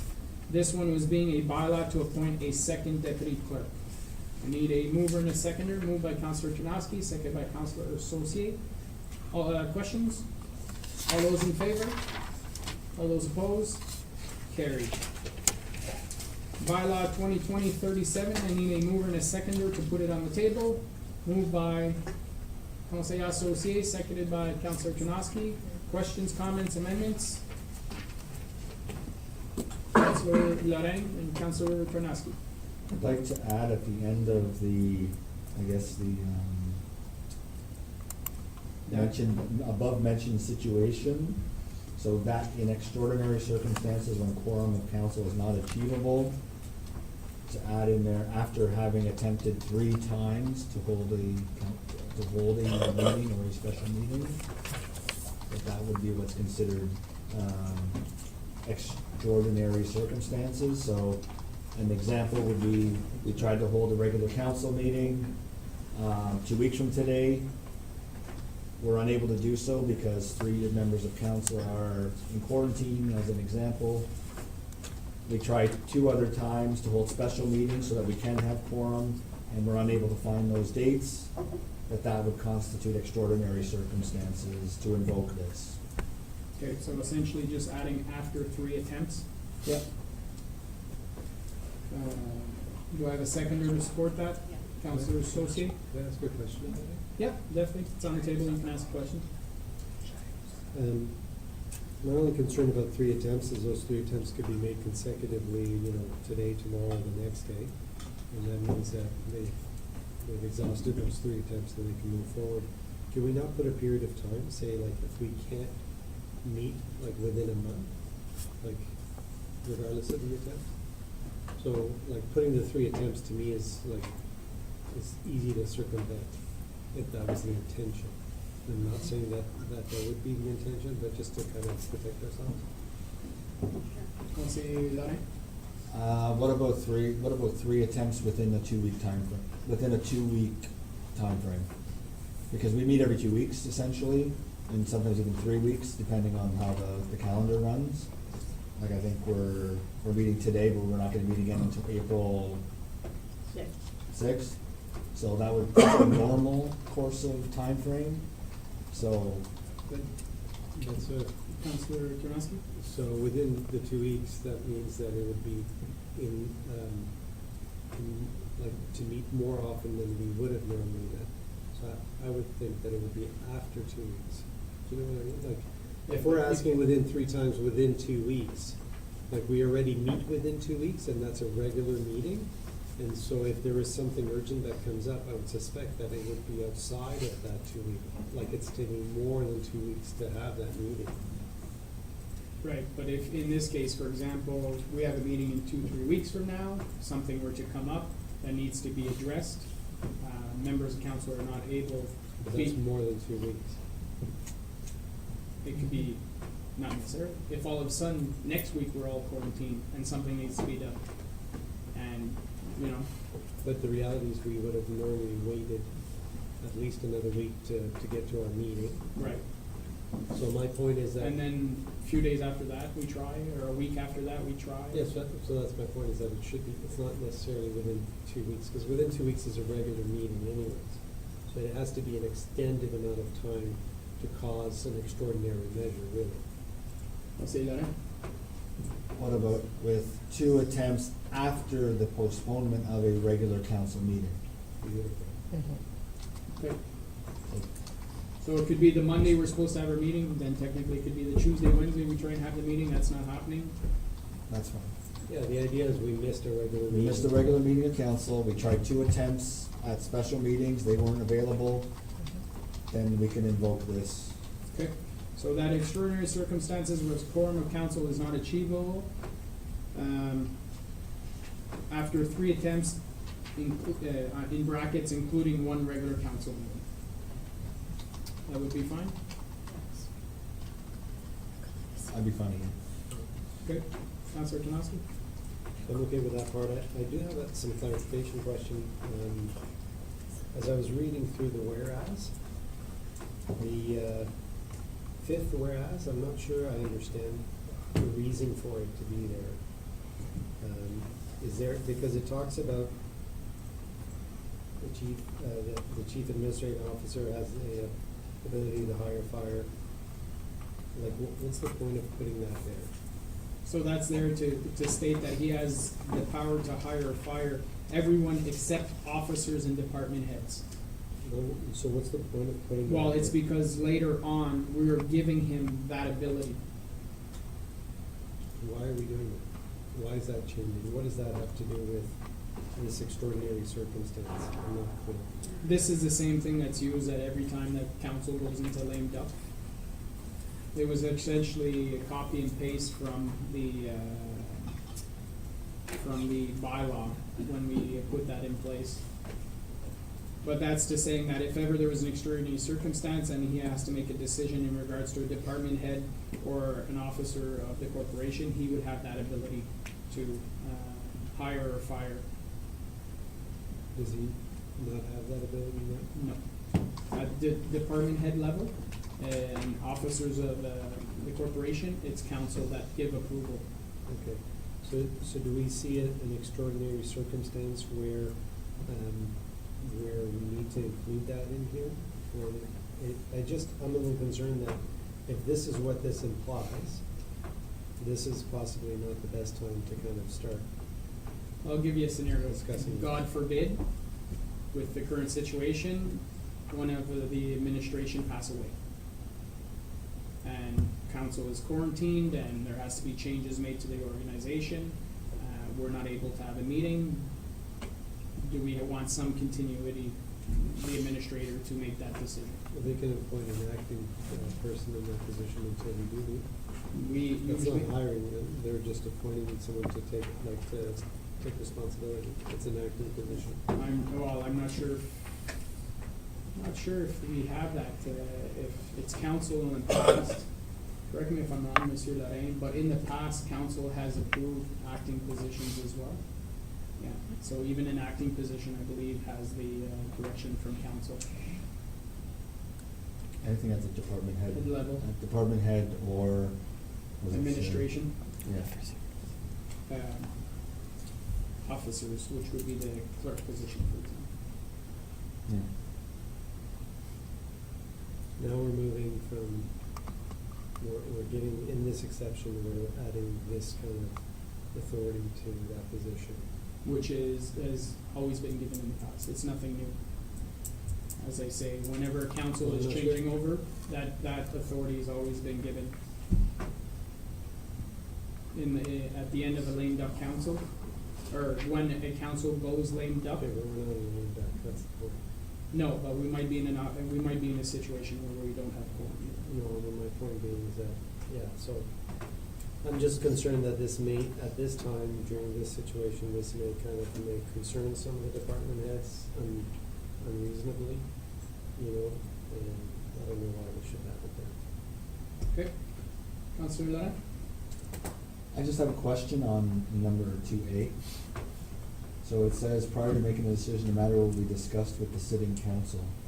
Is that discussed individually with the sitting council? Because obviously we're not sitting, which is why they're invoking this. Right, but if you look at number B, it says, if due to an urgency of the situation, a decision must be made prior to discussing with the sitting council, the CEO will proceed with the decision and inform the sitting council at the earliest convenience and incorporate any subsequent permissive revisions. So it's not individual council members, it's council as a whole, so that if he was unable to meet with us, Well, he can't be with us if we're not sitting. well, that's why I'm saying, that's why it falls to item B. So then. He would inform council, like, So then A is irrelevant. because he's only invoking this if council can't meet. So A's irrelevant. Yeah, the wording there. doesn't- I think that wording is there because of a lame duck Duck situation where situation. council does meet. Yeah, This is saying council can't meet. So So we A can- needs to come out. so we can remove A if you wish, yeah. Yeah, A needs to come out, because it doesn't make sense. Yeah, but I think we gotta remember, these are extraordinary circumstances, and to be honest, I have great confidence in our CAO. I don't anticipate any problems, him taking advantage of what's worded in here to, in any way. This is, we're giving him the ability to continue, if ever council is not able to sit, we give them some flexibility to make sure the corporation is moving forward. And that's why we have this here. Like, let's be honest, this is, is this going to be perfect? Are we going to be able to write every little thing to take into every possible contingency? I doubt it, but I think putting something in place in order to give some ability in case council finds ourselves in an unfortunate situation is prudent. I'll say that, I don't disagree with what you're saying, but I think we still have a responsibility to question things that sometimes don't make 100% sense. Right. Especially to me in that, and we need to make sure that we're looking out for not only the best interest of the township, but our staff as well. And I think Councilor Tarnowski said it best, there are some people that may see this as undue duress during this time, or stress during this time frame. We don't want that to happen. So I'm fine with it, because I know that it has to go through all of the different challenges of scheduling the meetings and all that stuff. A has to come out because it's redundant, and B is only if there's an urgency, if due to the urgency of the situation, which I know would be extreme. So I'm okay with it, but I'm gonna request that A come out. Okay, so we have the change that after 3 attempts within a 2-week time frame, we had that moved by Councilor Lorrain and Associate. Would you be okay to adding to that amendment to also remove item A? Yes. Okay, you both mover and seconder are okay with that? Can I add one more thing then, since it's still on the table? Yep, still on the table. Number 4, this shall come into force and take effect upon final reading thereof and expire 6 months from that date. Okay. On préfère ça, Madame Camille Lafemme, put an expiry date on the bylaw? Yes. Okay, So I would suggest that, if this is this a clerk bylaw, or is this a CEO bylaw? Whose bylaw would this be? that's a township bylaw. Okay, So- I would suggest that in 5 months' time, Bring it back. bring it, make sure that somebody's looking at it, if it still needs to be invoked, to bring it back to get passed again. Or for us to revisit it. My only concern with that, if you will, is we're assuming that we're at the table to make that revision. Right? And then it automatically expires, Oh, so- that power was lost. So then it should be brought back up, rather than expiring automatically, just say brought back up For reconsideration? Yeah, unless otherwise, I'm not sure. I still, Okay, let me rephrase it then. This bylaw shall come into force and take effect upon final reading thereof for Or- a period of 6 months How about we say, with an automatic 6-month renewal. how about I change the wording, make it simple? Okay. Upon cessation of the pandemic. There you go. That's fine. can I just add one other point? In number 2, can we, based on your example that you used, can I just take the remove any officer out of it? Because I don't think that there should be a good reason that it's an emergency to do that. So your example said if someone, God forbid, passes away and we need to replace them, and apparently they can't hire an acting one, that's fine, but can we just take out the word remove? Conseiller Laurent? My only concern with that is, what if, and I'm not suggesting any one of you are doing this or would do this, But what if somebody commits an offense? That You has to, suspend it. they have to be removed. They can be suspended until. I think we have a CEO who I think has proven himself time and time again as being a proper operational director of this corporation. I'm comfortable leaving him that authority from an operational perspective in this situation. Councilor Antonovsky? Well, much like all the decisions that we've been doing here over the last few months, they're not to deal with current situations, but they're always to deal with, you know, in the future when something happens, when maybe it's not running so well. And so I know that this one is up for renewal in 6 months, but everything that we've done has always been, you know, whether we change the bylaw in terms of how we miss meetings and so on. We don't have issues right now, but we're still changing that bylaw. So the same argument for this, like, let's set it up right, so that that's my argument for it. If that authority wasn't given in the past, why change it now? I'm just concerned that it's sending the wrong message at this time where I feel, it's certainly, you know, like everyone is under a lot of stress, especially during this time with this pandemic right now. So, Councilor Leclair? Because I think that there could come a potential for somebody that would need to be, I don't know what term we would use, but displaced from their role for a certain circumstance where council can't meet, then would it make sense to say to hire or administratively suspend any officer or department head? Would that make more sense? So then council still has to review that before they're released or removed? I don't know if that makes more. Again, my issue is not to give the power to that position to do that. I have no problem with that. To me, I'm actually surprised that they don't have that power. My problem is that right now we're coming into this pandemic where we're concerned about continuity of business and so on. We're under a fair bit of stress. I'm sure that the department heads are in the same position. And now we're gonna kind of put a rule like that where people that are already on edge, we're saying, hey, you know what, we're gonna change, we're gonna give you this ability to do something new that we haven't done under normal circumstance. And I'm not saying that anyone is concerned, but if I was in their position and I was reading this, I'd be like, hey, what's going on? So I'm just fearful that we're maybe sending the wrong message at the wrong time at this time. Again, I think that having the CAO have that responsibility, I think is a good thing. There's nothing bad with that, as long as we have the right procedures. But it's just the timing of this is not ideal right now, given the current situation that we're in. Okay, thank you. I'm fine with the way it is. What we've decided at this point in time is that in extraordinary circumstances when quorum of council is not achievable after 3 attempts, brackets, 1 being a regular council meeting. That was the first change, Madame Leclair. Okay, so I'll just reread that part to make sure we have it. So we added is not achievable after 3. I had after having attempted 3 times, so do you want to? After 3 attempts. After 3. The parenthese, 1 attempt being a regular council meeting. Mhm.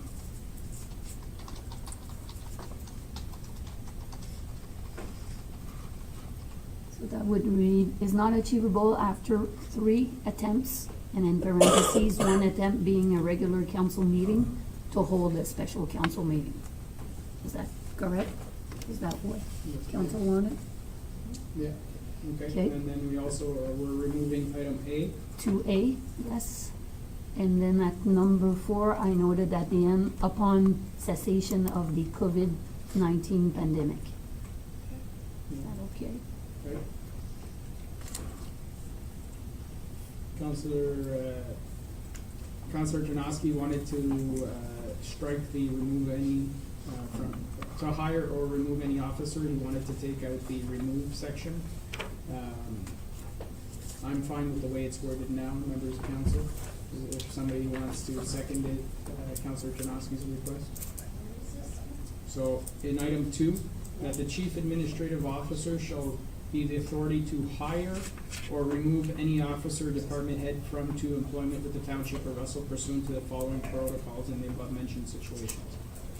So Councillor Tarnowski, you're suggesting we eliminate the or remove?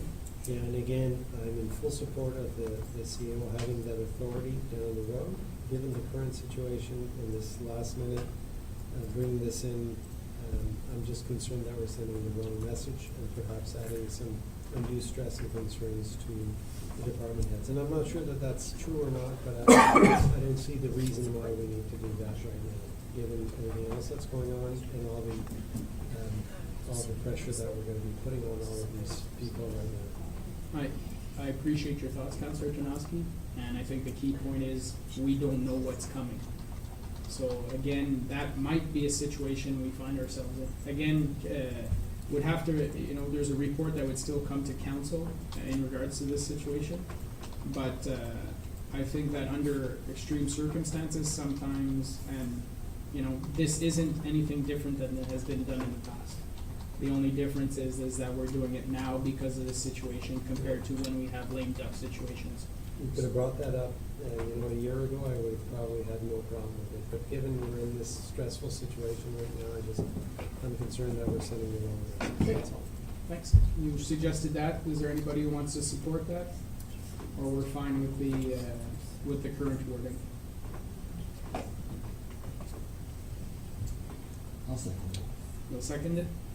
So I think we need to do the first two first, and then we'll do then we'll do Councilor Tarnowski's amendment separate. Okay. I think that makes. So, on va faire les trois premiers, Madame Camille Laflamme. Okay. So, all those in favor of the 3 first items that we discussed? So can we just make sure that we're all on the same page? Yep. Yeah. 'Cause I was just gonna say no, I see you. So we're okay for the first 3? Which are The 3 attempts, removing of item 2, 2A. and 2A. the last one, succession. adding a time frame. Yeah. Okay. So that's all done, so now we'll do the one for Councillor Tarnowski separate, Madame Camille Laflamme. So Councillor Tarnowski, Councillor Lorrain. So I'll just call all those, sorry, go ahead. So it's to just remove remove any officer or department head. Just remove the section, authority to hire or remove that part, or hire, because we still No. wanna say hire any officer or Yeah, department yeah, head. just or remove.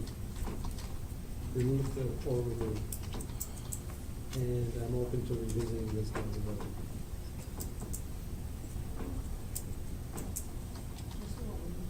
So take out or remove, but then you also have to take out from. Well, yes, obviously, I'll be proper grammar. You'd have to take out from as well.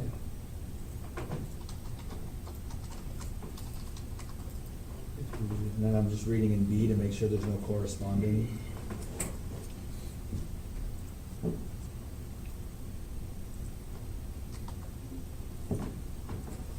You would put from to employment, right? And just put, the chief administrative officer shall be the authority to hire any officer or department head with the township of Russell pursuant to the following protocols. To employment. So remove The from. hire does say, like hiring means to employment, I don't know if there's difference. Remove from to hire. Just to hire, and then or remove is gone, and from to employment. I don't hire, it's just hiring means to hire.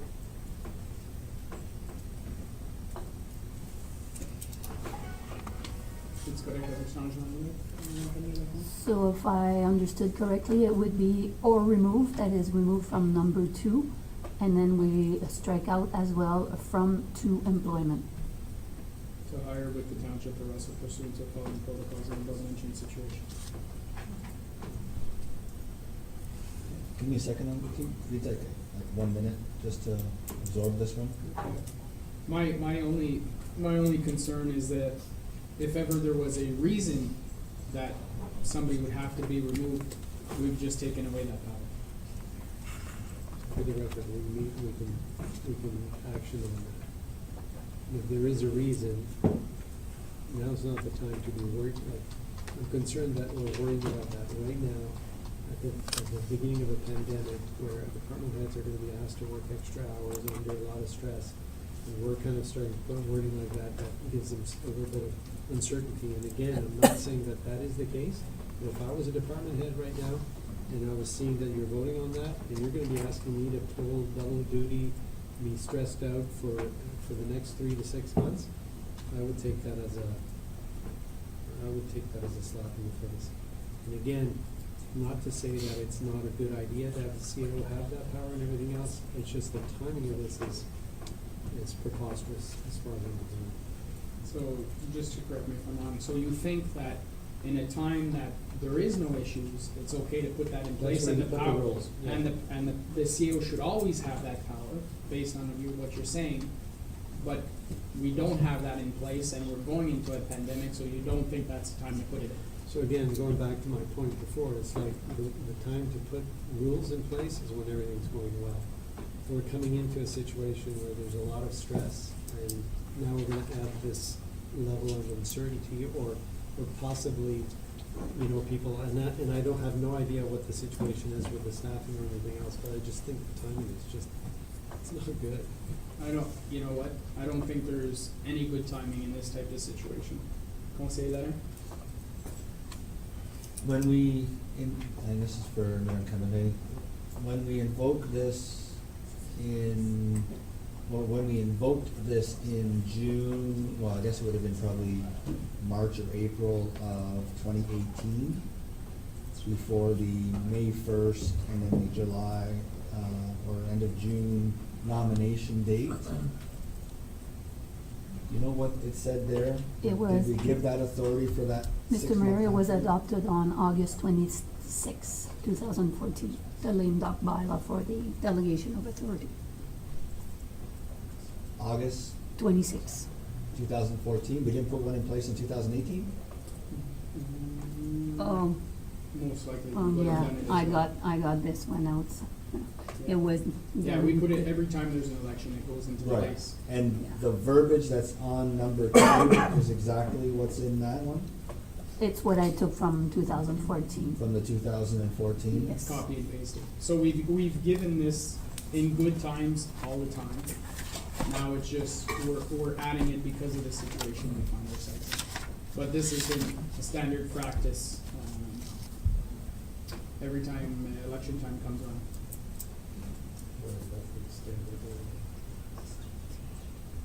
Conseil letter? Would it make sense to Councilor Taranowski if the wording in section B, if we weren't gonna remove that, we exclude what we've already said, so it's still gonna say to hire or remove, but it's due to, it says here, if due to the urgency of the situation, if due to criminal activity, like, is there something we can put there that makes sense? I agree, I don't think it should be for performance-related issues. In that circumstance, it could probably wait. There could be performance plans that get put in place and stuff like that. But I have trouble now what if there is a criminal event or criminal activity or an investigation being done, and I'm gonna pick on Mr. Godin just because he's sitting there right now, where there's something wonky with the finances, as an example. And now all of a sudden, we're gonna leave that person in the position and not have any authority. Like, I just wanna make sure that we're thinking it all the way through, cause I agree with part of it, and then when I start thinking of other things, it doesn't leave us any room, right? Madame Camille Laflamme? Mr. Mayor, I found the 2018 bylaw that was adopted on April 16, 2018. And yes, it was different.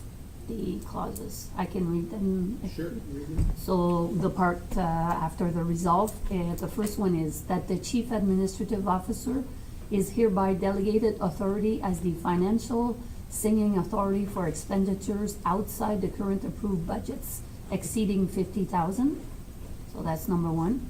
Number two, that the chief administrative officer is hereby delegated authority, including authority to execute the agreement of purchase and sale pertaining to the disposition of any real or personal property of the municipality which has a value exceeding 50,000 at the time of disposal. Three, that the chief administrative officer is hereby delegated the authority to appoint or remove from office any officer of the municipality. And four, that the chief administrative officer will report to council on any actions taken under the restrictions listed in section 275, that's the lame duck. That this bylaw is in effect and will expire on December 1st, 2018. So that gives even broader authority to the CAO than what this is, because this is restrictive, because there has to be 3 attempts to the extraordinary circumstances. And the above mentioned situations, that was added in this because we're talking about the extraordinary circumstances.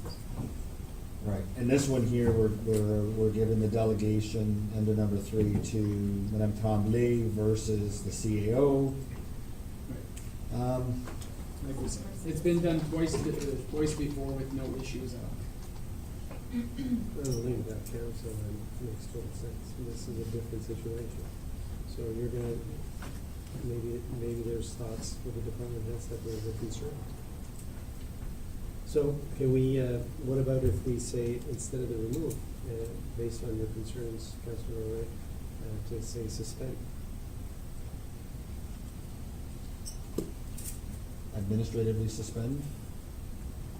I mean, we're dealing with the possibility of us not being in quorum for over a month or so. They still have that authority to do that on the spot if that's an issue. And again, I'm hoping to revisit this after the pandemic to actually give them the authority to do that, but I just think the timing now is just not. So it's would not good it, for would it then read, shall be the authority to hire or administratively suspend any officer or department head from to employment with the Township of Russell pursuant to the following protocols? Under the above mentioned circumstances, is that? So here, I'm gonna throw a wrench in the question then. Is it, if administratively suspend, is it with or without pay? That could be, I don't even. I think So- we're attempting to put something general in place in case of extraordinary circumstances. That's the question. To me, that's a secondary aspect here, because again, we're dealing with a situation where we can't meet for close to a month and so on. So if that happens, and if the decision is, let's say, because it was criminal or something, and it was without pay, and it was whatever, if that, we can resolve that when we do meet the following time with this back to be paid. I mean, it's not even, at the end of the day, when we do meet, we can make that final decision, and have no problem with it. And again, it's all about the optic of it right now.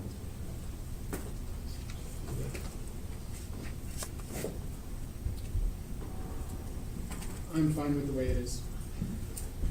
Councilor Lara? Yeah, I'm just gonna make my comment, at this point, we've gone over it time and time again. I seconded the motion to get it on the table for discussion. The fact that I've signed off twice on it under election circumstances, which was less restrictive than this, I'm gonna vote against the amendment at this point. I think I'm fine with the wording at this point. And again, I don't think, under extraordinary circumstances, I think we've defined that significantly. I don't think, Mr. Leduc's gonna go around attempting to circumvent the bylaw in any way, shape, or form. Therefore, I don't think anyone has anything to worry about, and at this point, I think I'm just gonna go ahead and vote. Okay. Any comments, Councilor Associate? Okay, so let's vote on the amendment. Those in favor of the amendment? Those against the No, amendment? I voted in favor, sorry. You vote in favor, vote against the amendment, so it's 2-2, it's an automatic no. So no, we will now vote on the bylaw, its entirety as amended. All those in favor? Let's be clear, if this is a 2-2, this bylaw dies right now and we give no authority. Oh, okay. Okay. All in favor? All those against? We have to have something in place. All those against? No? Okay, carried. Yeah, he said.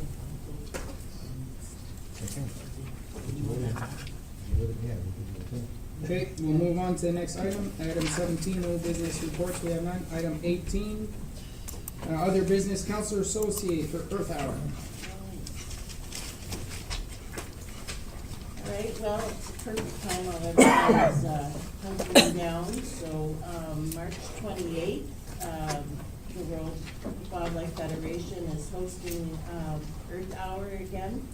So it's, celebrated in 800 countries, and it's encouraging people to power down for an hour from 8:30 to 9:30 on March 28th. So you can sit at home by candlelight, enjoy your kids and your family and talk.